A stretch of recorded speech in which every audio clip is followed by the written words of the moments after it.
I'm Amara Walker in Atlanta. And I'm George Howell. It is 10 a.m. in France right now, and that country is under a national state of emergency. This after Friday night's highly coordinated and unprecedented terror attacks. At least 153 people are dead from 6 shooting and bomb attacks.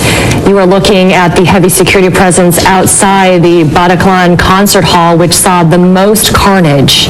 Authorities say 8 attackers are dead, 7 blew themselves up, some were armed with AK-47s, and some reportedly had explosive belts. It's still unclear how many attackers, though, were involved in total.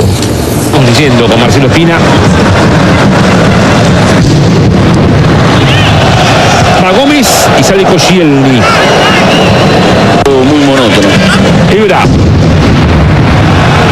If you heard correctly, those were 3 explosions outside the Stade de France. That is where the French president was among the thousands of spectators at a football match between France and Germany. At least 4 people died outside that stadium. And you were watching the game when it happened? I was, yes, and it was surprising. We actually didn't hear it over the air, but the announcer did talk about in the fact that there were explosions that were heard, and he understood that the president of France was being escorted out. He actually mentioned that it was awkward for him to be broadcasting live a football match during a time of uncertainty. Right. Well, Parisians are being asked to stay indoors, although some are determined not to let terror win and open their market stalls.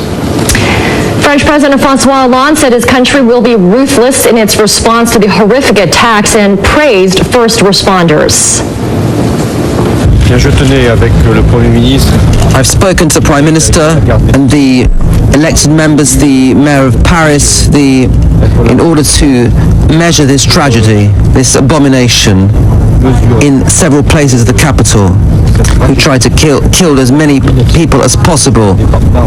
I'm expressing myself, my horror of the dead, to express my compassion to the families of those who've been struck by this. France, which is determined and united and which will not be stopped with this emotion in regards to this drama and this tragedy of the population. And just within the last hour, President François Hollande convened his Defense Council in Paris to discuss what's next. As we mentioned earlier, football fans were terrified at France's national stadium just outside Paris